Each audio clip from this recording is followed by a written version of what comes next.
Hi everybody, welcome to ePrime for this evening. I'm Daedran. Vybz Kartel sparks controversy with cryptic message. In a post on social media, the God is the Greatest DJ sent a subliminal message saying 27 shows in 43 weeks, your favorite artist delusion should be studied. The post has left many social media users assuming who the message is intended for. On Monday, ePrime reported that the Grammy-nominated DJ added another arena performance to his name, cementing his title as the Arena Sheller.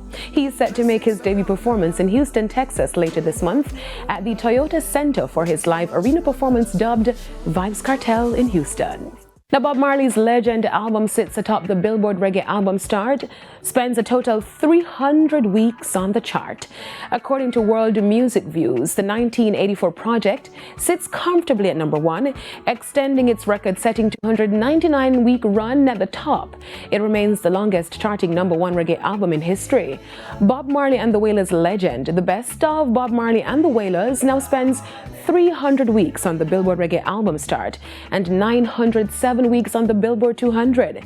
It reached its peak position of number 5 on the Billboard 200 back in 2014. From one Marley to the next, David Marley earns his second platinum hit with Welcome to Jamrock in the UK. The Grammy-winning artist earned the certification after his 2005 hit attained 600,000 units in sales and streaming equivalent, certified by the British phonographic industry. The single also earned him a Grammy at the 48th Award Show for Best Urban Alternative Performance.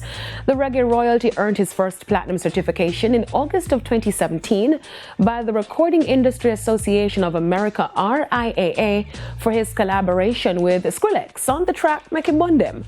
The track was also certified gold in the UK last week.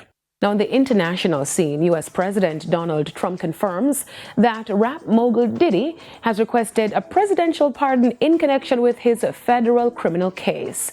Now, Trump confirmed on Monday that a lot of people have been asking for pardons, including Combs, who was sentenced Friday to more than 4 years in prison for his conviction on 2 counts of transportation to engage in prostitution. In August, a member of Combs' defense team told CNN that the music mogul's camp had reached out to Trump administration about the potential pardon.